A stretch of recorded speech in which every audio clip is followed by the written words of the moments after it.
Hi guys, improve study में आपका स्वागत है। आज मैं आपके लिए गति यानी मोशन नाम का एक टॉपिक लाया हूँ। ये एक फिजिक्स से रिलेटेड है। आज हम इस पर विचार करेंगे और जानेंगे कि आखिर गति क्या होती है। मैं चाहता तो आपके लिए बड़ा सा कोई भी टॉपिक उठा के ले आता, परंतु उसका कोई फ़ायदा नहीं, क्योंकि हमें बेसिक जानना है। अगर आप बेसिक को अच्छे से जानते हैं तो आप बड़ी बड़ी चीज़ों को बहुत आसानी से कर सकते हैं। तो शुरू करते हैं। सबसे पहले मोशन यानी गति।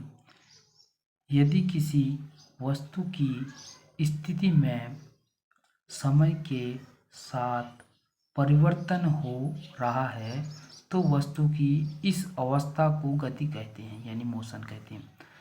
जैसे कोई समय के साथ किसी भी वस्तु का परिवर्तन हो रहा है तो उसी को हम मोशन कहते हैं। आप उसे समझने की कोशिश करो। पहले एग्जाम्पल देखिए। पहले रोड पर चलती कार, रोड पर कोई गाड़ी चल रही है तो उसका क्या हो रहा है, समय के साथ परिवर्तन हो रहा है। उसी को हमने क्या बोल दिया, गति बोल दिया। गति कर रही है। जैसे रोड पर कोई इंसान चल रहा है तो वो क्या कर रहा है, गति कर रहा है।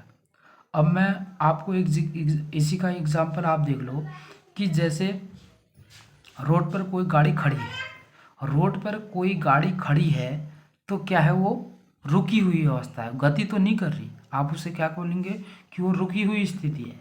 अगर गाड़ी चल रही है तो उस स्थिति को हम क्या बोलेंगे कि वो उसका समय के साथ जो हमारा टाइम है उसके साथ उसका परिवर्तन हो रहा है, उसी को हम क्या बोल दिया कि ये गति है, मोशन है।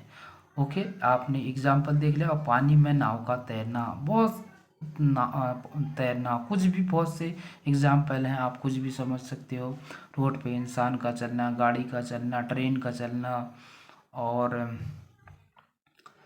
एक इंसान का 1 किलोमीटर से 10 किलोमीटर तक की दूरी तय करना, इस तरह से इसके एग्जाम्पल है। और गति कितने प्रकार की होती हैं, अब आप यहाँ पे देखिए टाइप्स ऑफ मोशन। सबसे पहले होती है रैखिक गति। रैखीय गति। रैखिक गति, जब कोई वस्तु सीधी रेखा में गति करती है तो उसे रैखिक गति या लीनियर मोशन कहते हैं। सीधी रेखा मतलब जैसे कि कोई ट्रेन है, ट्रेन कैसी गति करती है, सीधी रेखा में गति करती है। जैसे गाड़ी हाईवे पे चल रही है तो सीधी रेखा पे चल रही है तो उसकी गति को हम क्या बोलेंगे, लीनियर मोशन, यानी कि रेखीय गति यानी कि सीधी रेखा। रेखीय शब्द आपको समझना चाहिए कि रेखीय मतलब सीधी, एक सीधी रेखा से चलती हुई जाती है तो उसी को हम रेखीय गति बोलते हैं। समय के साथ आपने इतना जोड़ना है कि समय के साथ कोई वस्तु जो है सीधी रेखा में चलती है उसको रैखिक गति बोलते हैं। एग्जाम्पल इसका कुछ भी, बहुत सी आप किसी को भी देख सकते हो। जैसे किसी पेड़ से सेब का गिरना या किसी भी फल का गिरना, वो कहाँ गिरता है, जमीन की ओर बिल्कुल सीधा गिरता है, तो इसी को हम क्या बोलते हैं, रैखिक गति बोलते हैं। या ट्रेन का चलना, गाड़ी का चलना, ये एग्जाम्पल आपकी रैखिक गति हैं। अगला है हमारा एक समान गति। एक समान गति किसे कहेंगे, यूनिफॉर्म मोशन।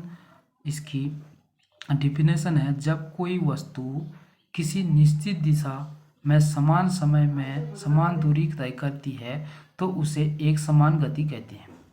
मतलब कि कोई दिशा है, दक्षिण पूर्व कोई से भी, तो समान समय में, एक समान समय है, जैसे कि 1 किलोमीटर उसने जाना है 1 घंटे में, तो समान दूरी तय कर रही है। 1 घंटे में 1 किलोमीटर चल रही है तो उसी को हम क्या बोलेंगे, एक समान गति। आप एग्जाम्पल से बहुत जल्दी समझेंगे। जब कोई वस्तु पहले घंटे में 10 किमी, दूसरे घंटे में 10 किमी तथा तीसरे घंटे में 10 किमी, तो उसकी गति एक समान गति है। क्या हो रहा है, पहले घंटे में भी उसने 10 किमी तय कर रही है, दूसरे घंटे में भी 10 किमी, तीसरे में भी 10 किमी। उसकी जितना भी वो टाइम है उसका टाइम तो क्या हो रहा है, 1 घंटे बढ़ रहा है, 2 घंटा बढ़ रहा है, परंतु उसकी गति क्या है, 10 किमी, ना कम हो रही है ना ज़्यादा हो रही है। तो इसकी गति क्या है, एक समान है, एक समांतर है, फिक्स है। तो इस ऐसी गति को हम क्या बोलेंगे, एक समान गति, यूनिफॉर्म मोशन। जब कोई वस्तु किसी निश्चित दिशा में समान समय में समान दूरी, समान समय में यानी कि 1 घंटे में 10 किमी चल रही है, 2 घंटे में भी 10 किमी चल रही है, तो इसी को हम क्या बोल देंगे, एक समान गति। अगला है असमान गति, नॉन यूनिफॉर्म मोशन। तो इसकी डेफिनेशन है, जब कोई वस्तु किसी निश्चित दिशा में समान समय में, सॉरी यहाँ पे समय लिखना भूल गया मैं, यहाँ पे लिख देता हूँ, समान समय में अलग अलग दूरी तय करता है। समान समय में क्या करता है, अलग अलग दूरी तय करता है। जैसे कि 1 घंटे में वो 5 किलोमीटर रहा, दूसरे घंटे में वो 3 किलोमीटर रहा, चौथे घंटे में, मतलब कुछ भी हो सकता है, कभी कम बढ़ सकता है, कभी घट सकता है। तो ऐसी गति क्या हो रही है, असमान हो रही है, उसकी गति क्या हो रही है, असमान हो रही है। तो ऐसी गति को असमान गति कहेंगे। आप इन डिफिनेशनों को लिख लीजिए और 1-2 बार इस वीडियो को ज़रूर देखें, उसके बाद आपको ये बहुत आसानी से समझ में आ जाएगा। इसका उदाहरण देखिए, उदाहरण क्या है, यदि कोई वस्तु पहले घंटे में 10 किमी, दूसरे घंटे में 5 किमी तथा तीसरे घंटे में, यहाँ पे गलती से, तीसरे घंटे में 8 किमी चले तो इसकी गति असमान गति है। यानी पहले घंटे में कितना जा रहा है वो 10 किमी, दूसरे में 5 किमी, तीसरे में 8 किमी। तो देखो, एक इससे पहले वाले एग्जाम्पल में हमने देखा था जो एक समान गति थी, तो उनकी गति जितनी बढ़ रही थी, जितना उसका समय बढ़ रहा था, उतना ही उसका किलोमीटर भी उतना ही था।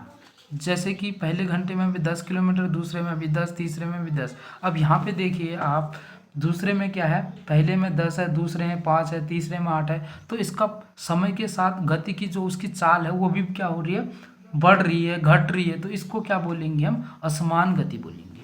कोई सा भी उसमें समान नहीं, तो ऐसी गति को असमान, समय के साथ दिशा परिवर्तन। यानी कि इसकी डिफिनेशन मैंने बताई आपको, जब कोई वस्तु किसी निश्चित समय हमें कितना दिया है, 1 घंटा माना, कुछ भी जितना भी समय दिया है, एक समान समय में अलग अलग दूरी तय करे, समान समय में अलग अलग दूरी तय करती है, तो इसी को हमने असमान गति बोल दिया। अगला देखते हैं अनियमित गति। जब कोई वस्तु चलती हुई अवस्था में लगातार अपनी दिशा बदलती रहती है, लगातार क्या कर रही है, आप इसको देखिए, जब कोई वस्तु चलती हुई अवस्था में यानी कि समय के साथ वो चल रही है, लगातार अपनी दिशा बदलती है, तो ऐसी गति को अनियमित गति कहते हैं। समय के साथ उसकी गति जो है अनियमित है, तो ऐसी गति को हम अनियमित गति कहेंगे। जब कोई वस्तु चलती हुई अवस्था में लगातार अपनी दिशा बदलती है, कभी तेज है, कभी कम है, तो ऐसी गति को हम अनियमित गति कहते हैं, रैंडम मोशन कहते हैं। उदाहरण के लिए फूलों पर मंडराती तितलियों की गति देखी होगी आपने, बहुत सिंपल है, आदि इसके एग्जाम्पल। अगली है हमारी वृत्तीय गति, सर्कुलर मोशन। इसकी डिफिनेशन देखते हैं, जब कोई गतिमान वस्तु वृत्तीय मार्ग में चलती है, तो ऐसी गति को वृत्तीय गति कहते हैं। वृत्तीय यानी कि ऐसे कोई गोल है हमारा, ये ग्राउंड लगा सकते हैं आप, इस पे कोई इंसान गति कर रहा है या कोई गाड़ी इस पे वृत्ताकार पथ पर घूम रही है, तो इसकी गति को क्या बोलेंगे हम, वृत्तीय गति, यानी कि वृत्त के चारों ओर चक्कर लगा रही है वो। जैसे कि एग्जाम्पल, इसका एग्जाम्पल यहाँ पे दिया है मैंने, पृथ्वी की गति सूरज के चारों ओर, कितना अच्छा सिंपल एग्जाम्पल है। पृथ्वी जैसे सूरज है, सूरज के चारों ओर चंद्रमा, पृथ्वी सारे चक्कर लगाते हैं, तो यही आपकी क्या है, वृत्तीय गति। लट्टू की गति आदि। देखिए अगला छठा है एक समान वृत्तीय गति। तो इसकी डिफिनेशन देखिए, जब कोई गतिमान वस्तु वृत्तीय मार्ग पर समान समय में समान दूरी तय करता है। अब देखो, समान समय में समान दूरी तय करता है, जैसे कि मैंने पृथ्वी का ही एग्जाम्पल लिया, पृथ्वी जो है सूरज का चक्कर लगाती है, समान समय में समान दूरी तय करती है। 365 दिन होते हैं जब वो पूरा चक्कर पूरा कर लेती है, तो आप ऐसे भी समझ सकते हैं समान समय में वो समान दूरी तय करती है। तो ऐसी गति को हम क्या बोलते हैं, एक समान वृत्तीय गति। आप इन शब्दों को समझने का ज़्यादा से ज़्यादा कोशिश कीजिए, क्योंकि एक समान वृत्तीय गति हो गया, वृत्तीय गति हो गया, अनियमित गति हो गया, आप इनको अच्छे से समझ जाएंगे तो आगे आने वाली क्लासों पे आपको इन सब समस्याओं का समाधान बहुत इजी तरीके से मिल जाएगा, क्योंकि आप इनकी डेफिनेशन को अच्छे से जाने हैं, पढ़े हैं। अगर आप इनको अच्छे से पढ़ेंगे नहीं तो ये आपके लिए बहुत बड़ी दिक्कत पैदा करते हैं। वैसे तो छोटी चीज़ें होती हैं, बहुत काम की हैं ये। अगला है हमारा एक लास्ट, दोलन गति। तो देख लेते हैं इसको भी।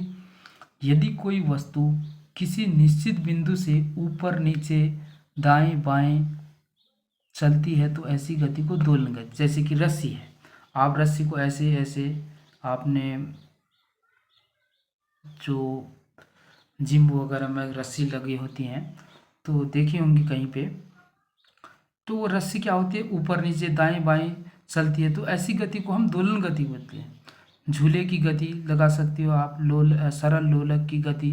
जो सरल लोलक की गति होती है, झूले की जो गति होती है क्या होती है, ऊपर भी जाती है नीचे भी जाती है, तो ऐसी गति को क्या बोलते हैं हम, दाएं बाएं जाती है, ऐसी गति को हम दोलनीय गति बोलते हैं, जो कि ऊपर भी जाती है नीचे भी जाती है। तो इस तरह से इसको हम सरल लोलक की गति बोलते हैं, यानी दोलनीय गति बोलते हैं। आप इनकी डेफिनेशन को अपनी नोटबुक में नोट कर लें और अच्छे से इसकी तैयारी कर लें, जो कि एग्ज़ाम ही नहीं बल्कि आपको कहीं पे भी लाइफ में इन शब्दों से और इन डेफिनेशनों से गुजरना हो तो आपको बहुत आसानी से ये चीज़ें समझ में आ जाएं। और भी बहुत सी डेफिनेशन मैं आपको दूंगा बेसिक तरीके से, जिससे कि आगे आने वाली क्लासों में या लाइफ में कोई सी भी बड़ी शब्दों की डेफिनेशन में हमें दिक्कत होती है तो वो आपको बहुत आसानी से समझ में आ जाएंगी। ओके गाइज, आज का वीडियो यहीं पे स्टॉप करते हैं, और प्लीज़ वीडियो को लाइक करें और सब्सक्राइब करें। जो आपके साथ वाले हैं उनको शेयर करें, क्योंकि शेयर करने से उन लोगों को भी हेल्प मिल जाएगी।